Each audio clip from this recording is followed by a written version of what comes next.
Salam sejahtera, selamat beraktivitas kembali. Semoga hari ini jauh lebih baik daripada hari kemarin. Berkat Tuhan selalu berkelimpahan dalam hidup kita. Kita baca firman Tuhan di Markus 8 ayat 31 sampai dengan Lukas pasal 9 ayat yang ke-13.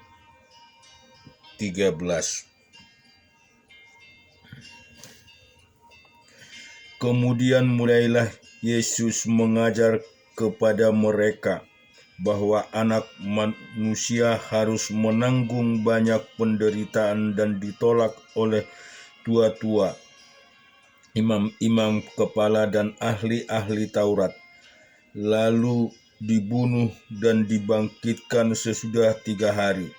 Hal itu dikatakannya dengan terus terang, tetapi Petrus menarik Yesus ke samping dan menegur dia. Maka berpalinglah Yesus dan sambil memandang murid-muridnya, ia memarah Petrus, katanya, "Ayanglah iblis, sebab engkau bukan memikirkan apa yang dipikirkan Allah, melainkan apa yang dipikirkan manusia." Lalu Yesus memanggil orang banyak dan murid-muridnya dan berkata kepada mereka, "Setiap orang yang mau mengikut aku, ia harus menyangkal dirinya, memikul salibnya dan mengikut aku. Karena siapa yang mau menyelamatkan nyawanya, ia akan kehilangan nyawanya. Tetapi barang siapa kehilangan nyawanya karena aku dan karena Injil, ia akan menyelamatkannya. Apa gunanya seorang memperoleh seluruh dunia, tetapi ia kehilangan nyawanya? Karena apakah yang dapat diberikan sebagai ganti nyawanya? Sebab barang siapa malu karena aku dan karena perkataanku di tengah-tengah angkatan yang tidak setia dan berdosa itu, Anak Manusia pun akan malu karena orang itu apabila ia datang kelak dalam kemuliaan Bapanya, diiringi malaikat-malaikat kudus. Katanya lagi kepada mereka, "Aku berkata kepadamu, sesungguhnya di antara orang yang hadir di sini ada yang tidak akan mati sebelum mereka melihat bahwa kerajaan Allah telah datang dengan kuasa." 6 hari kemudian Yesus membawa Petrus, Yakobus dan Yohanes dan bersama-sama dengan mereka ia naik ke sebuah gunung yang tinggi. Di situ mereka sendirian saja. Lalu Yesus mengubah rupa di depan mata mereka, dan pakaiannya sangat putih berkilat-kilat. Tidak ada seorang pun di dunia ini yang dapat menggelantang pakaian seperti itu. Maka nampaklah kepada mereka Elia bersama dengan Musa, keduanya sedang berbicara dengan Yesus. Kata Petrus kepada Yesus, "Rabi, betapa bahagianya kami berada di tempat ini. Baiklah kami dirikan 3 kemah, satu untuk engkau, satu untuk Musa, dan satu untuk Elia." Ia berkata demikian sebab tidak tahu apa yang harus dikatakannya karena mereka sangat ketakutan.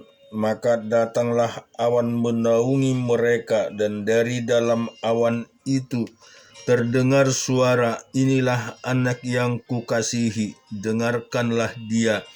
Dan sekonyong-konyong waktu mereka memandang sekeliling mereka, mereka tidak melihat seorang pun lagi bersama mereka kecuali Yesus seorang diri.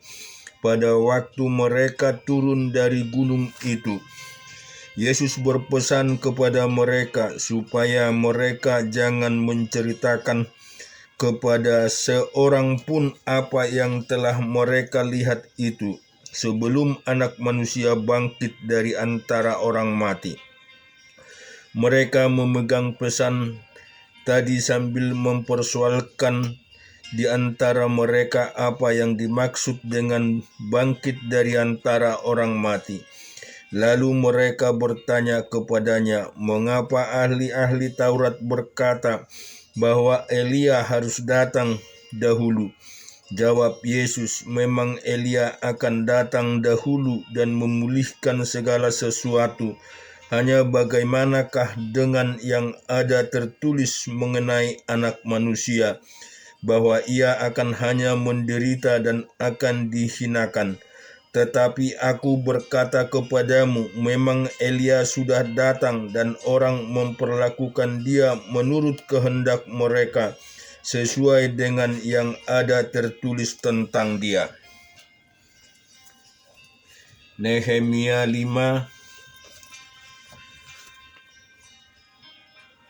ayat 14 sampai dengan 19 kita baca.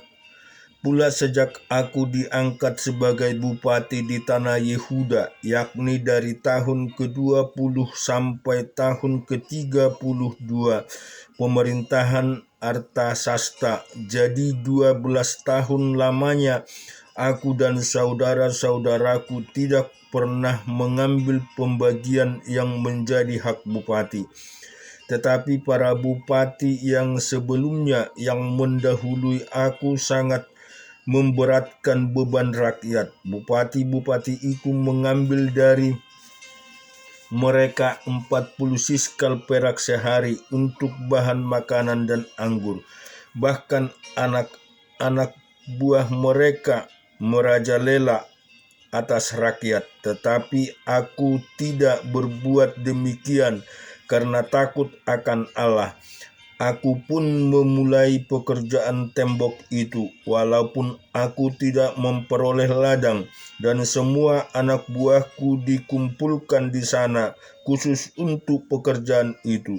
Duduk pada mejaku orang-orang Yahudi dan para penguasa, 150 orang. Selain mereka yang datang kepada kami dari bangsa-bangsa sekeliling kami, yang disediakan sehari atas tanggunganku ialah seekor lembu, 6 ekor kambing domba yang terpilih, dan beberapa ekor unggas, dan bermacam-macam anggur dengan berlimpah-limpah setiap 10 hari. Namun dengan semuanya itu aku tidak menuntut pembagian yang menjadi hak bupati, karena pekerjaan itu sangat menekan rakyat. Ya Allahku, demi kesejahteraanku, ingatlah segala yang kubuat untuk bangsa ini. Kita juga akan baca di Esra pasal yang ke-7 ayat 1 sampai 28. Kemudian daripada semuanya itu, pada zaman pemerintahan Artasasta raja negeri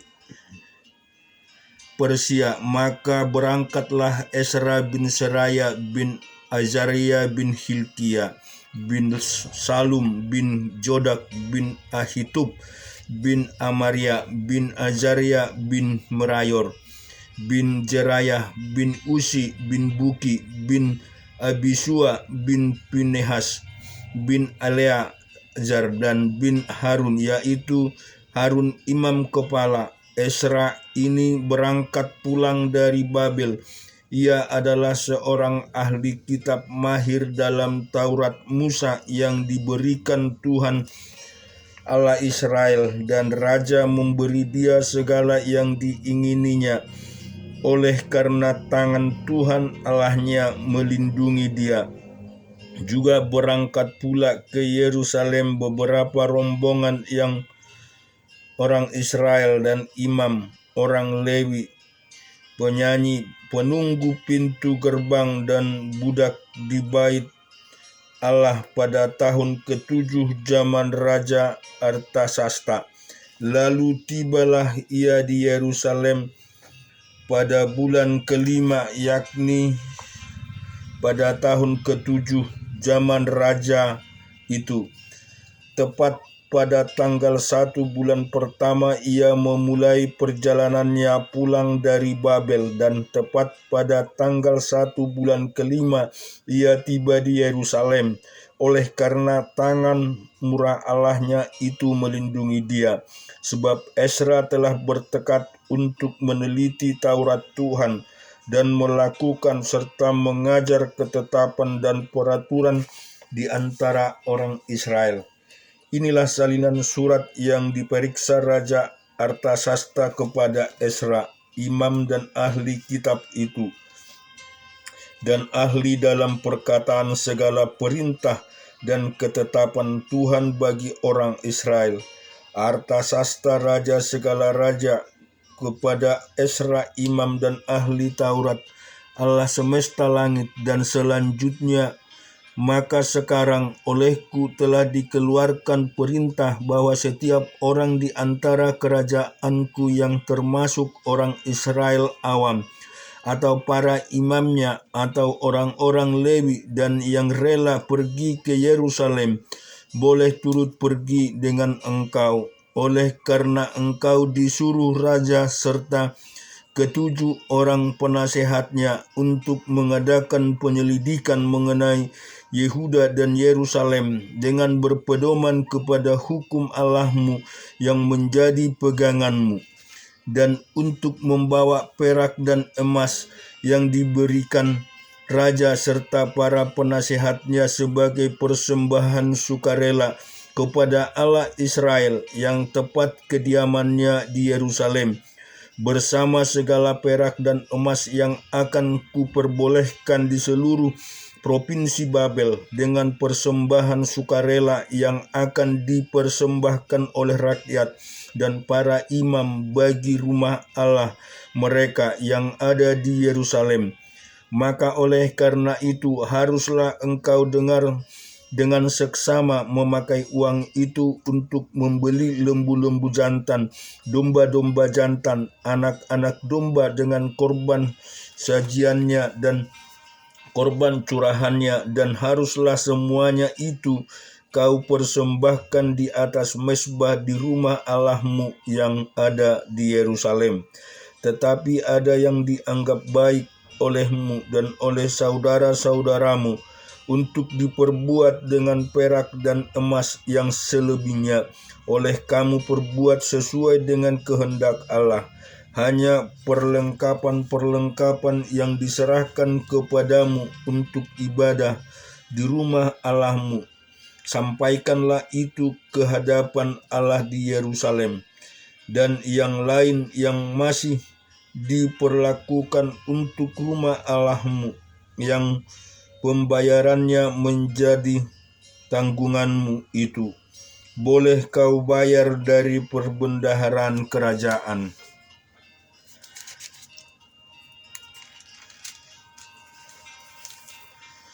Kemudian aku, Raja Artasasta, telah mengeluarkan perintah kepada semua bendahara di daerah seberang sungai Efrat, begini: segala yang diminta daripadamu oleh Imam Ezra, ahli Taurat Allah semesta langit, haruslah dilaksanakan dengan seksama, dengan memakai perak sampai jumlah 100 talenta gandum, sampai jumlah 100 kor anggur, sampai jumlah 100 bat minyak, sampai jumlah 100 bat, dan garam tidak terbatas.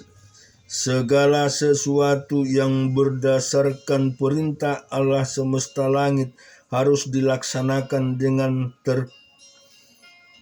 tekun untuk keperluan rumah Allah semesta langit, supaya jangan pemerintahan raja serta anak-anaknya kena murka.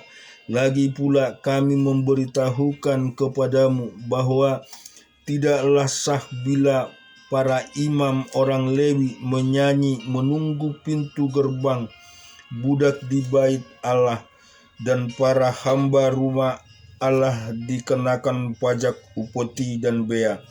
Maka engkau, hai Ezra, angkatlah pemimpin-pemimpin dan hakim-hakim sesuai dengan hikmat Allahmu yang menjadi peganganmu, supaya mereka menghakimi seluruh rakyat yang diam di daerah seberang sungai Efrat, yakni semua orang yang mengetahui hukum Allahmu dan orang yang belum mengetahui yang haruslah kau ajar.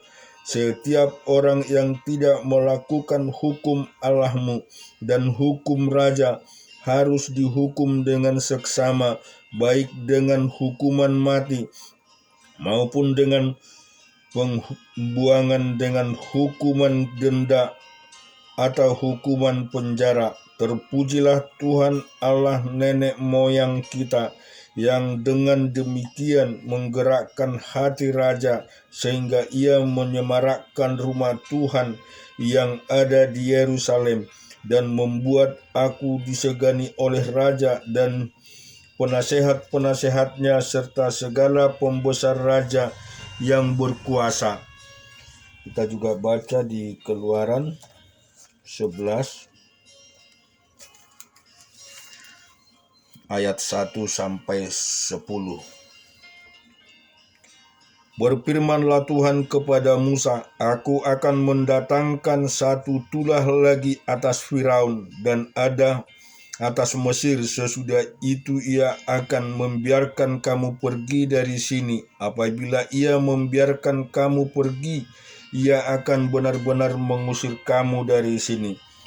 Baiklah, katakan kepada bangsa itu supaya setiap laki-laki meminta barang-barang emas dan perak kepada tangannya, dan setiap perempuan kepada tetangganya pula. Lalu Tuhan membuat orang Mesir bermurah hati terhadap bangsa itu. Lagi pula Musa adalah seorang yang sangat terpandang di antara Mesir, di mata pegawai-pegawai Firaun dan di mata rakyat. Berkatalah Musa, beginilah firman Tuhan pada waktu tengah malam, aku akan berjalan dari tengah Mesir, maka tiap-tiap anak sulung di tanah Mesir akan mati demi anak sulung Firaun, dan duduk di tahta sampai kepada anak sulung budak perempuan yang menghadapi batu kilangan, juga segala anak sulung hewan. Dan seruan yang hebat akan terjadi di seluruh tanah Mesir, seperti yang belum pernah terjadi dan seperti yang tidak akan ada lagi. Tetapi kepada siapa juga dari orang Israel, seekor anjing pun tidak akan berani menggonggong, baik kepada manusia maupun kepada binatang, supaya kamu mengetahui bahwa Tuhan membuat perbedaan antara orang Mesir dan orang Israel. Dan semua pegawaimu itu akan datang kepadaku dan sujud kepadaku, serta berkata, keluarlah engkau seluruh rakyat yang mengikut engkau. Sesudah itu aku akan keluar. Lalu Musa meninggalkan Firaun dengan marah dan menyala-nyala. Berfirmanlah Tuhan kepada Musa, Firaun tidak akan mendengarkan kamu, supaya mujizat-mujizat yang kubuat bertambah banyak di tanah Mesir. Musa dan Harun telah melakukan segala mukjizat ini dengan Firaun, tetapi Tuhan mengeraskan hati Firaun sehingga tidak